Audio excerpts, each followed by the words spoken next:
Okay, we're getting close.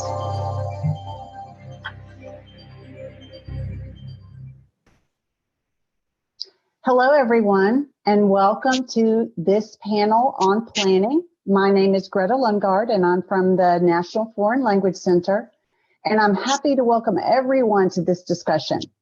Let's meet our panelists. Panelist number one.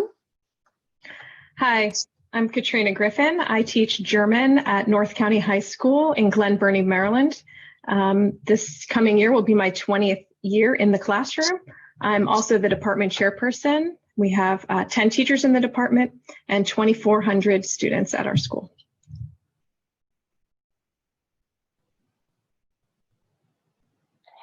Hi, I'm Rachel D'Onofrio.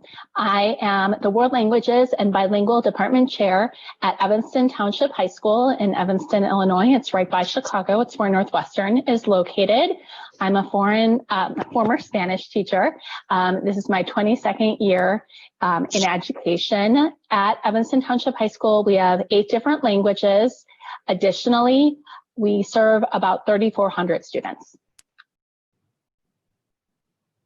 Hi everyone, my name is Catherine Ritz. So my background is teaching French and Spanish in the middle and high school, and I'm a former program director in a public school district outside of Boston, and I'm currently working at Boston University in teacher education. So I lead the Modern Foreign Language Education program. So I'm currently working with people who are joining our wonderful profession and teaching methods courses and mentoring new incoming teachers. Nice to meet everyone. Hello, I am Laura Roché Youngworth, World Language Specialist for Fayette County Public Schools. And in that role, I support teachers and programs. We have a district of 42,000 students, and we offer 6 languages and immersion as well as traditional. Before I was in that role, I was a French teacher at the secondary level, high school and middle school for 24 years. All right, so we have a great group of folks who are going to visit with us today. We're going to begin with some general questions around the TEL domain planning and the themes related to planning that were brought forward in these sessions that you watched that are connected to this panel. And we're real happy to have 2 of our presenters on the panel with us, Katrina and Catherine, and then Rachel and Laura, of course, 3 presenters on our panel. And Rachel is going to be our other expert that's going to be adding in to give a different opinion about how these impact teachers and their classrooms. So while you listen, we invite you to submit questions to the Q&A box that you see. The chat box will not be monitored, but the Q&A box will be. And we're going to do our best to bring your questions into this discussion as time permits. So let's go ahead and begin. The question that's going to kick us off definitely has to do with planning. And this question is about best practices in planning. So what are the differences? Are there differences in best practices in planning online and in the classroom, or are there commonalities in each one? Okay, so I'm going to go ahead and get started. And I feel like we could talk about this all hour or all summer if we wanted to. And so are there differences with online instruction planning and regular face-to-face? I'm going to say, no, there are no differences, and then yes, there are differences. So that traditional waffle. So no, there are no differences. Best practices in world language teaching and teaching in general are still best practices. We still want students to engage in the 3 modes of communication. We still want students and teachers to use the target language. We want to make sure that there's clarity. We want to make sure that there's scaffolding. We want to make sure that there's objectives and can-do statements.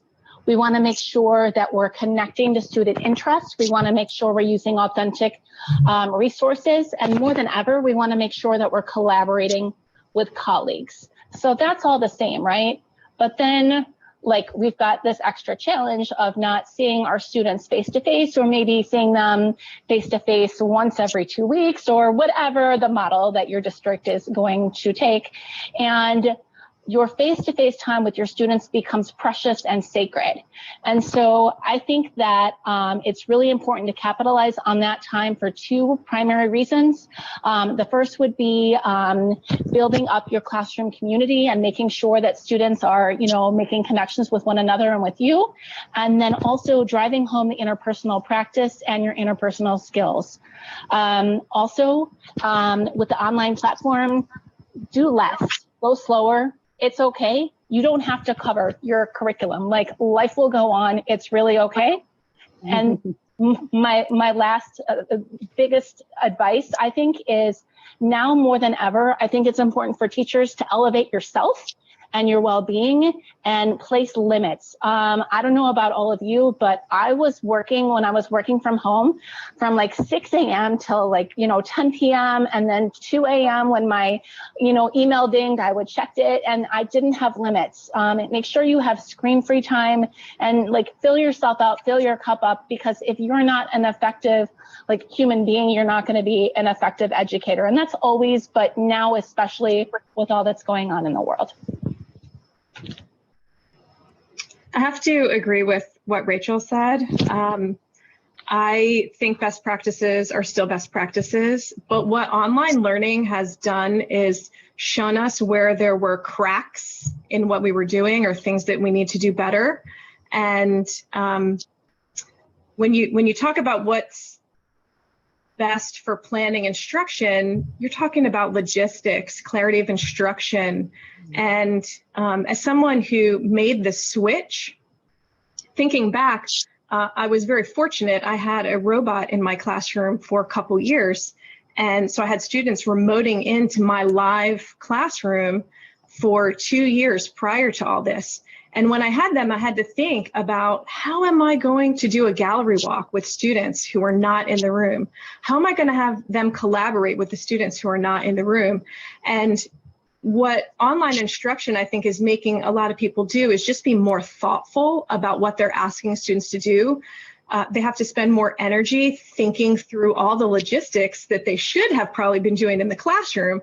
But when you're in your classroom live with your students, you can sort of wing it. Especially if you've been teaching for a while, you can just sort of get in there and get it going, and you can't do that in online. You really have to have it a tight presentation. You have to maximize your time, just like Rachel said, and you have to really think through what you're asking students to do. I agree also, and I want to just echo the importance of clear expectations, clear instructions. I think planning has become more important. Like you said, we can't improvise in the classroom anymore. We have to have everything planned super clearly ahead of time. And so to the famous Grant Wiggins quote, we have to really be the guide on the side. So we can't just be stage on the stage. All of our planning is just so crucial. And so what we send home to students has to be really clearly thought through. You can't sort of halfway through when kids are working independently be like, oh, I forgot this, let me add this in, or I realize this is confusing for them. You have to really be anticipating ahead of time where the confusing points are. And I do agree, all the best practices, so the principles of proficiency-based instruction must remain. We can't give up on our students. They deserve the best quality education that we can give them. I think, we need to just keep in mind that when they're online, we can't forget about, so one thing that I think that I've noticed, so as a parent also seeing what came home for my students, my children a lot, is sort of we can't forget about presenting information to students in multiple modalities. So in the classroom, you're going to give an assignment or go work on this, and maybe it's written down. That's one modality. You would never just give it that way. You would give them the written material, and you would be orally explaining it, and you might have images on the slide, and you're explaining and you're modeling and all of these things, which you can't do, which you need to figure out how to do differently when you're sending stuff home. So you're not just sending home a written piece of material, but you're also planning an audio that's embedded and a video that's embedded and all these other things to help ensure that students understand what it is that you're looking for. The last thing I want to just say that I think is It's not a different best practice, but I think it's an even more important best practice is the scaffolding. So they just need more support. I look at my kids, and when my kids can't figure out what they need to do, they just don't know what to do. And that's the end of it. So we need to sort of figure out, okay, what are the structures they need in place to make sure they're going to be successful with this? We want them to walk away at the end of the day feeling like they were able to accomplish it. So totally agree. One thing I want to throw in there, because of the reality of the situation, March 13th is probably a change date for many of us, is this coming school year, the practice of pre-assessment is probably going to take on a very big role in our classrooms. And through my eyes, I don't think we've always done that. We usually know everything our kids know. We know what they know. But for those of you teaching levels 2 on up, or if your kids, you had them in kindergarten, they're coming to first, it's going to be really important to know, what do they remember? What do they know? But how much time do you spend on that? So that pre-assessment is going to really impact where you're going with your units and how you can spiral in past learning that you realize some of your students might not recall over the months. So I think that pre-assessment is going to be very important, whether you're online or in person this school year. That is a perfect segue. Did I have one more thing to add. Go ahead. I was just going to say, this is also a really great opportunity to actually involve your students in the planning, because it's so helpful for me as a teacher to ask kids, what does this look like on your screen? What do you need me to do? Do you need me to just talk to you and talk through things? Do you need me to pre-record videos? What is something that's going to work for you? And talking to students, they're the ones who you are serving. They are your customer, and having them have a say in what's going on in this environment. Yeah, that is so important to remember. And I appreciate the middle school panel yesterday, really bringing that forward and looking forward to hearing what the college kids have to say as well. So that kind of brings us over to the input and output. So planning for these learning experiences, obviously we've got to look at pre-assessment. We've got to look at what our goals are. How can we plan learning experiences that move learners from input to output? So Greta, I'll talk about that one. I think first and foremost, you have to have a clear plan of what you're asking students to do at the end. And that can be challenging for language teachers and teachers in general when they have multiple preps and multiple languages and things aren't as finished as they would hope to be. So you might be starting a unit and you think you know where it's going to end, but you might not be all the way there yet. So having a clear end goal in mind is important. I think, if I speak from my experience and my colleagues who I work with, we tend to practice too much. And we do little activities to get students to practice vocabulary and practice conjugating, when we could just front end a lot of that information and just give them more sentences to use, give them more of the completed structures so that they can use those words, use those sentences to share bigger thoughts and ideas. What are your opinions? What are your likes? What are your dislikes? What advice do you have? And making that, getting out of that practice zone and more into the active production zone to get kids to the end. And I think, Greta, you wanted me to mention the 10x2 processing rule that I mentioned in my session.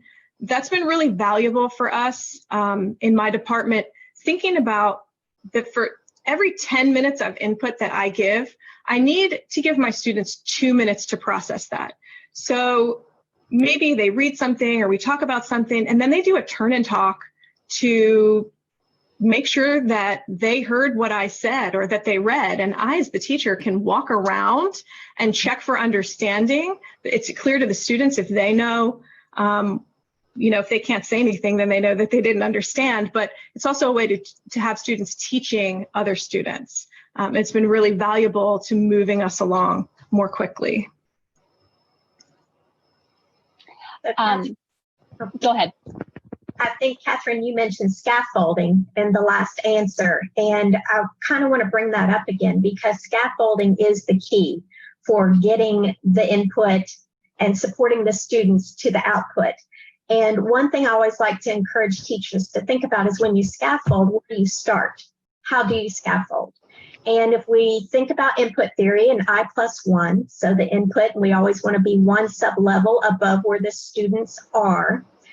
If we are helping and making sure we're providing a safe environment for that output to happen, I encourage teachers to think I-1 first.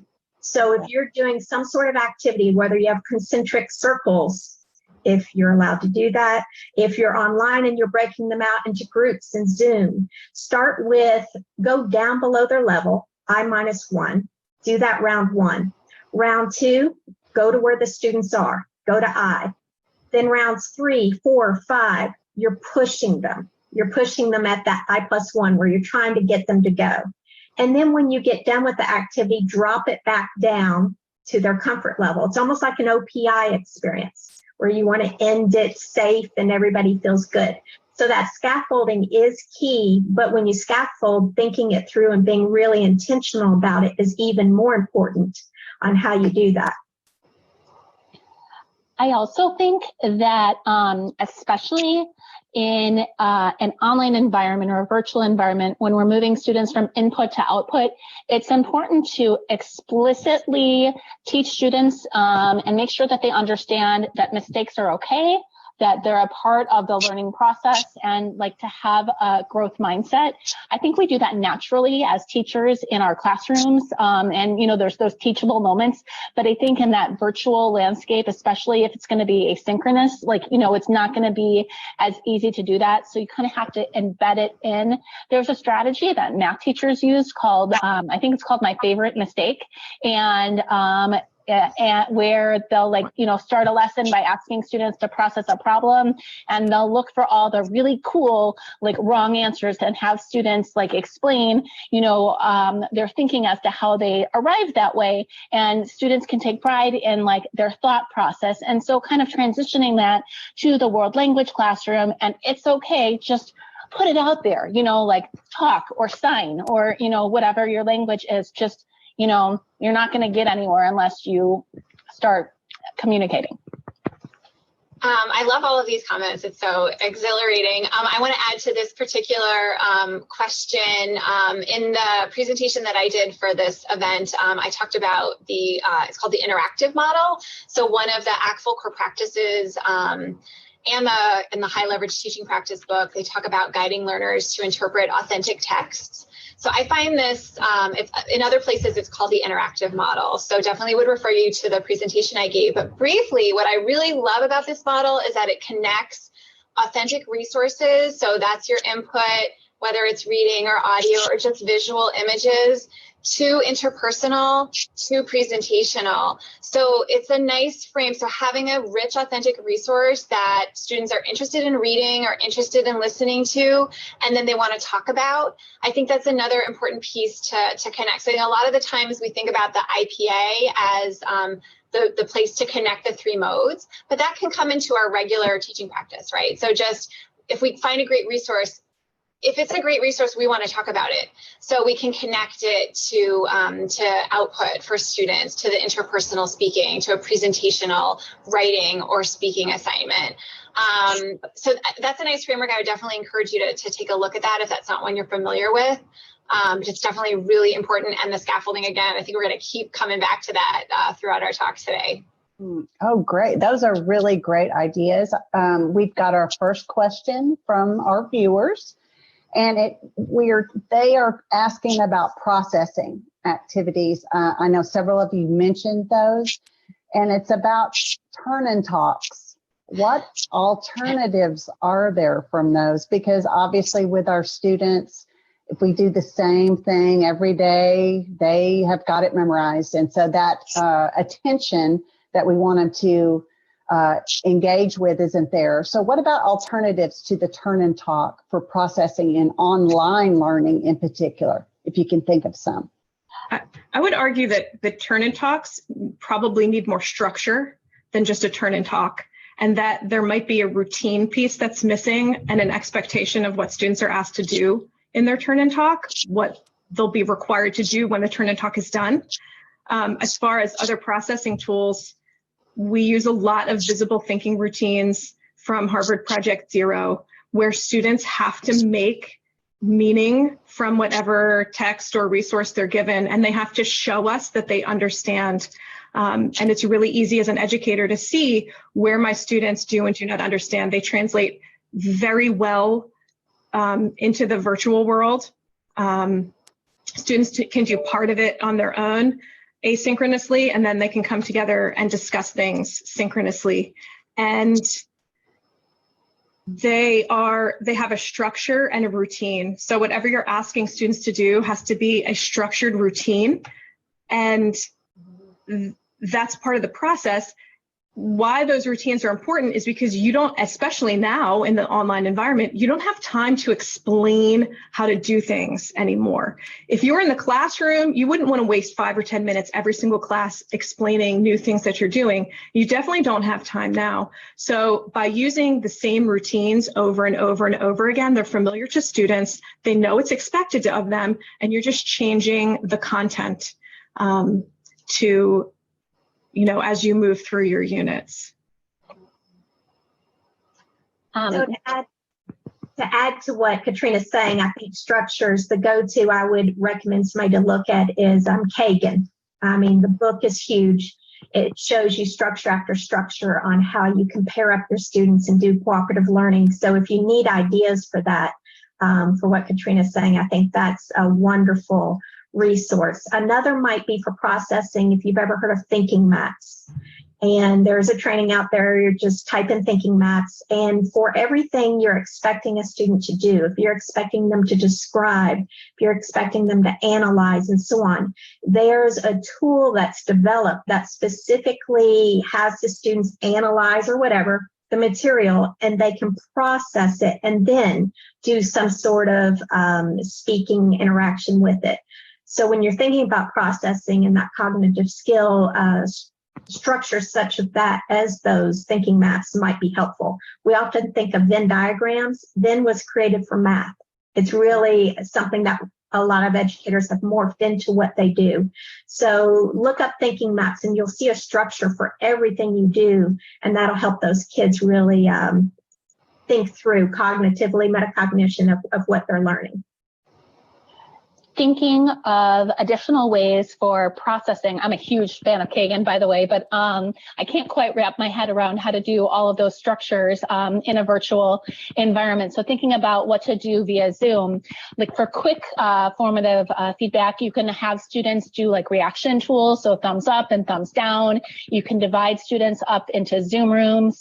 You can have a back channel open where students are, typing and everybody can see. It can be as simple as a Google Doc, or there's other online things out there. Or you can, like if you have a 45-minute block to teach, or maybe a 70-minute block, you do not have to be on Zoom with your students for 45 or 70 minutes. You don't want to do that. They don't want to do that. Like you can pause, you can have them do something asynchronously where they're like on Flipgrid or something structured like that. And then, okay, at 10:25, everybody turn their Zoom camera back on, because Zoom fatigue is real, as we all know.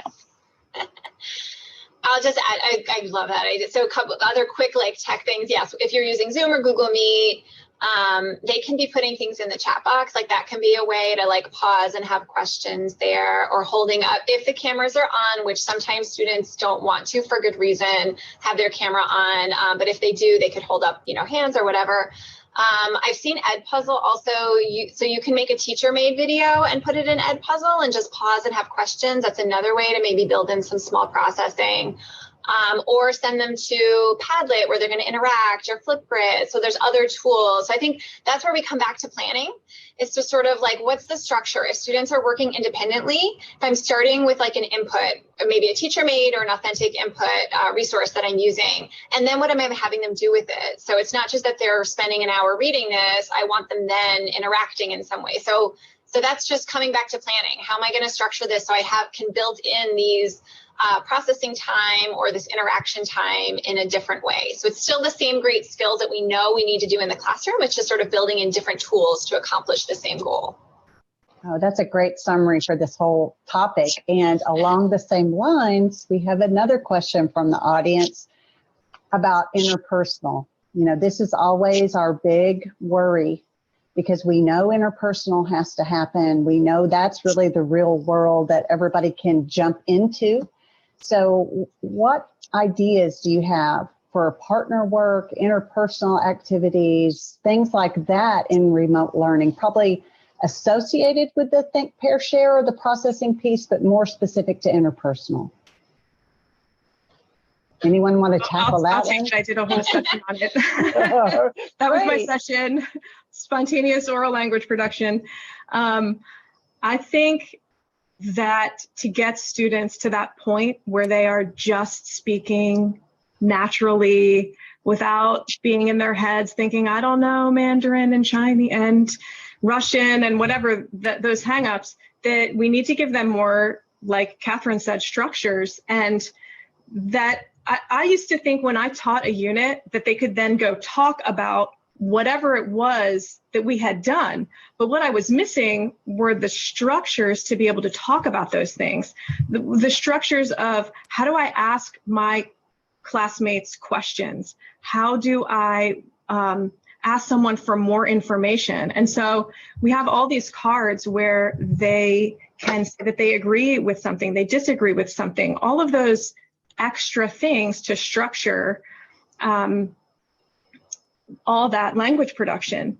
And I have done a lot of the same activities that you saw in the session with students. They just happen in breakout rooms. They happen in pairs, they happen in groups, and you can do it in Zoom, you can do it in Google Meet. They don't need their cameras on. They can still do a lot of the same stuff. Now, some things might require more thinking on your part. How are we logistically going to do this? It's not going to be as easy as like walking across the room, but a lot of things you can still do. And if you think that you have to maybe go back to a classroom where students can't interact because they're not allowed to talk to each other or they have all these barriers between them, I'll take online learning where I know I can put them in a room and check on them and make them accountable to speaking and give them the supports to be able to do that. I would add, I totally agree with everything Katrina's saying, and I would add that if you are fortunate enough to have, blocks of time where you can be with your students synchronously at some point, like I would save the interpersonal for those timeframes as much as you can. So like if you're you can do like an interpretive, prior to that interpersonal, and you can give like a teacher instruction video, and students can like respond to one another on a Flipgrid, and then they can come together and they can dive into those breakout rooms or Google Meet or whatever the platform is. But I think because our time with our students is going to be so limited, that would be my suggestion. That's absolutely right. And so what did we lose? Right, what's the hardest is the interpersonal. The human interaction is the hardest. So if we do have time together, if it is in the classroom, I mean, the masks, if that's what we're wearing, or barriers, I think that's going to be really, really challenging.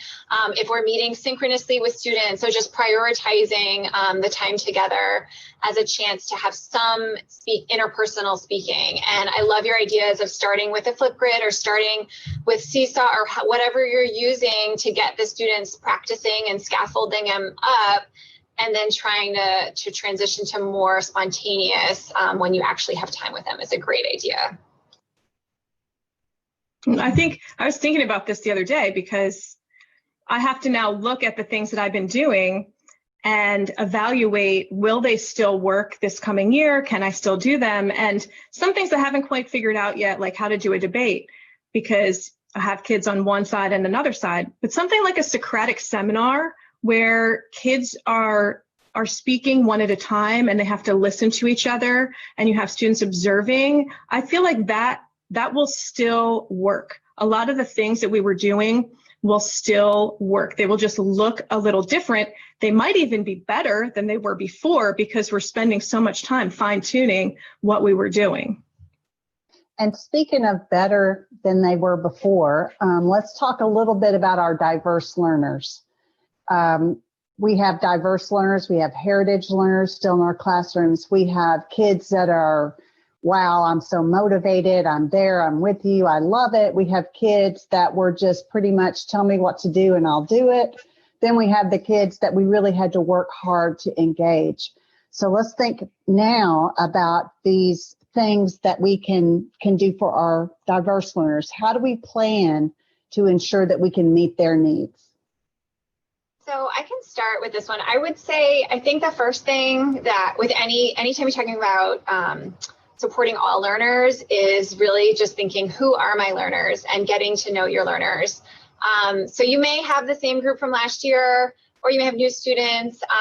Who are they? So finding a way to get to know your students as much as possible to start things off. What are their needs? What are their interests? So ensuring that the curriculum you're using is going to be relevant and interesting to them is really important. So just starting off with building a community with your learners and finding out their own interests, their own needs. Now that's harder in a remote environment, but it's not impossible. So thinking about different tools you can get to sort of build some community, surveying students, asking for feedback from students as you go is really important. So then I would add a couple of other, I think, really important things when we're talking about supporting all learners. So first of all, there isn't a one size fits all. And I think actually in the remote environment, it might really heighten the importance of that. So I touched earlier on the need to include, if you're sending material home to students, to ensure that you're providing not just written, but also audio or video. So this multiple modalities. So thinking really about, and that's a good differentiated instruction strategy, right? So it's not just that I'm orally telling you something, but that I also have written, that I have a visual support. That's equally important in a virtual format. So just thinking about how you're presenting information, different ways that you're asking students to share information with you. I think in some ways, some differentiated tools might be easier online, so I can more easily send home different tools and integrate, for example, choice board assignments is a great one. So can I ask you to demonstrate your learning through different formats? You're still showing me your learning. It might look, it's just presented in a different way. Some of the other things I would really stress also is just thinking about tiering your instruction. I love many of you, I'm sure, familiar with Leslie Grand's website. If not, grandforlang.org is an excellent resource for tiering. But she's got great information on tiering, not only the tasks that you're asking students to do, but the resources, the material, the authentic material that you're sending home. So I might be asking students to do slightly different things depending on their needs and depending on their interests. So I would really just think about, there's so many tools that are available to us. How can I kind of get to know my students and then bring in different ways to present information, different ways to ask them to show me what they know, and then providing some choice and some differentiation in terms of their interests and the level of rigor that I'm asking them to produce in the class. I also would refer you back to Catherine's presentation that she mentioned earlier, the interactive interpretation framework. When I think about the diverse learners at my school, I think about, we have a really robust Spanish heritage program, and a lot of these students were born in the United States, speak Spanish at home, and their literacy skills in English and in Spanish are a little bit lower. They're mislabeled in special education, and it's a significant challenge. And so the framework that she provides has lots of different, like, pre, during comprehension. It has preparation, and then different processing tools for them. And I think back to the choice boards, but also just the choice of texts for students, because just making sure that it's interesting and relevant for them. Even like send them, in this online environment, send them on homework to find some texts, and then pick your 3 favorite, and then make them do the work for you. Pick your 3 favorite and have them choose what have you. And those are different ways of getting diverse learners involved. So to piggyback off of that, I heard differentiated come into that, and Tomlinson, I just love her work and what she says about it. And when you think about your students, no one has a class where everybody's at the exact same level. If you do, that's just unusual. Everybody's somewhere on that spectrum of language proficiency. So meeting all their needs is a priority. When you do so and you're differentiating, you have ways you can do that. You have choices. You can differentiate your content. You can differentiate the process the students will go through to get to that end goal. You can differentiate, I just heard products being mentioned, so that end product, and you can also differentiate your environment. So if we think about, many of us are going to be online with our students. When you choose those breakout rooms, you are differentiating the environment that the students will be having to experience this. If you have heritage learners who might already know and be able to achieve that function, will you bump up, even though it might be similar content, a same theme, but you're going to throw in newer content for them, or maybe you're going to change their end product, not where it's more, but where it's equal work, but it's at the work level that meets where the students are. So thinking about differentiation and those 4 categories that Tomlinson gives us really gives that framework when we plan for our lessons, whether it's online or offline in person. Those are all really good points. Who was going to jump in? Katrina, go ahead. Just something little that we do is provide instructions in multiple languages for students so that that isn't a barrier. But when I think of diverse learners, I think that educators have to do a little bit of work, or maybe a lot of work, on things that have nothing to do with language instruction.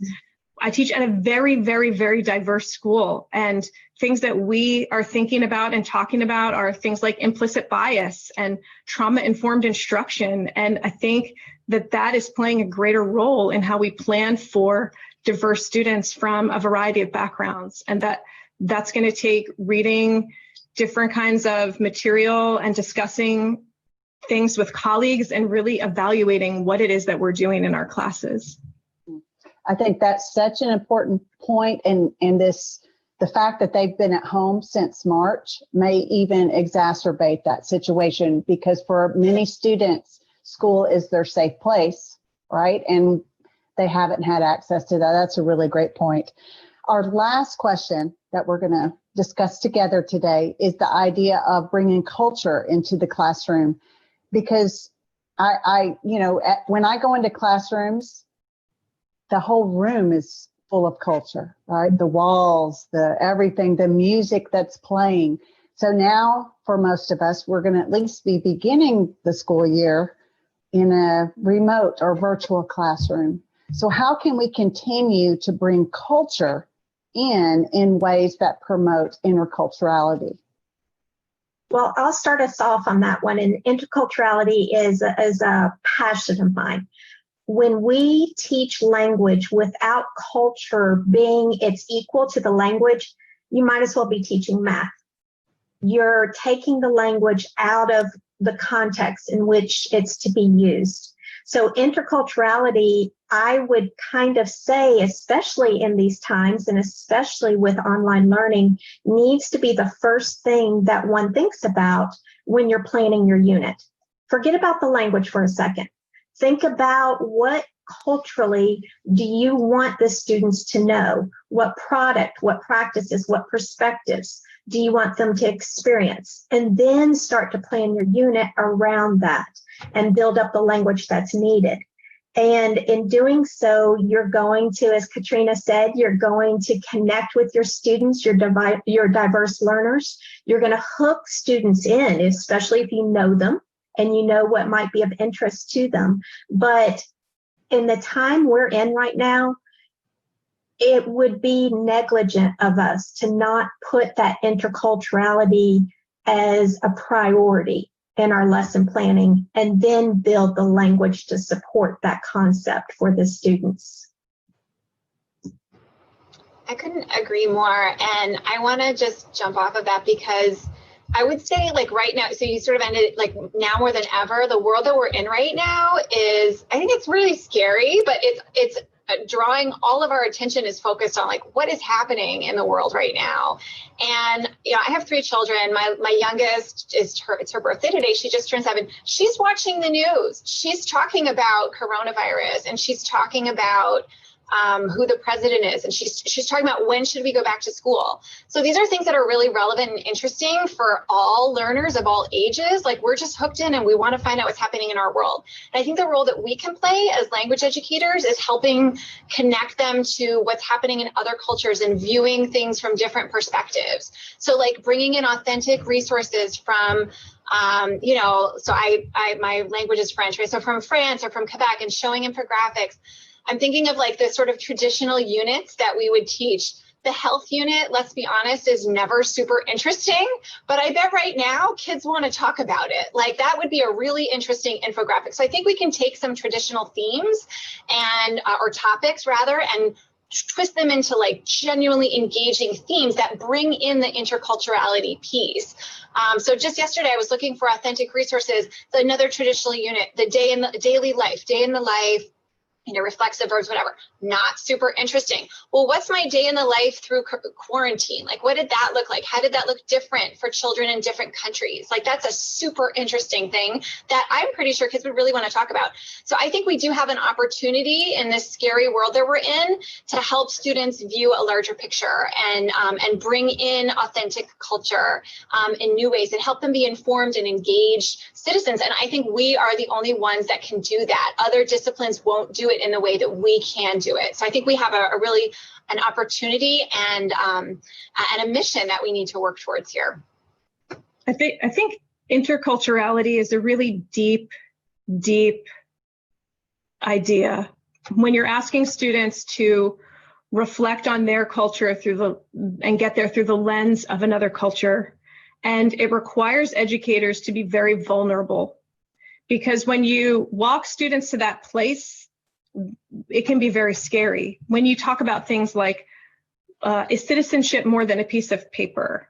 When you talk about the ideas of migration. This year we talked about how language shapes our thoughts, and we did a whole unit on how German words might color how people think and perceive things, and maybe have a lens of bias that they never thought about before. And you have to be very comfortable as an educator taking students to a place that can be scary. And I think that's what talking about interculturality asks us to do. I absolutely agree with you, Katrina. And I love what you just said, because it made me realize a lot of our students, it depends on their age. It depends on their background, their experiences. Some students might not really be aware of their culture.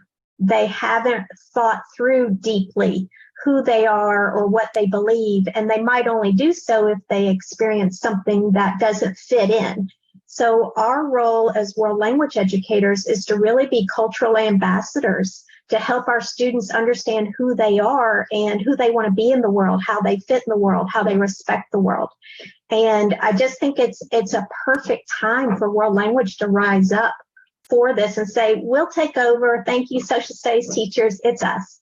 So I just think it's beautiful, our moment right now, if we grab it. Excellent. Well, we are getting close to lunchtime. I don't know about you guys, I'm getting hungry, but I want to give y'all an opportunity to have a parting statement, kind of summarizing. Where do you see us going with planning, no matter what environment we are in the fall? And it's probably going to change and go back and forth and back and forth. We've got to be ready for anything, right? Who'd like to start us off? I'll start. I would just say, use your colleagues. They are your best resource. They have the same environment as you. They're going to have the same limitations and structures because you're in the same district, and use them. My colleagues, we had 8 colleagues look at an assessment that they were going to give in Spanish class. And even though we don't all speak Spanish, we understand good instruction, and we were able to elevate that assessment to the next level. And I really value that kind of collaboration that I have with my colleagues because they know what we're doing.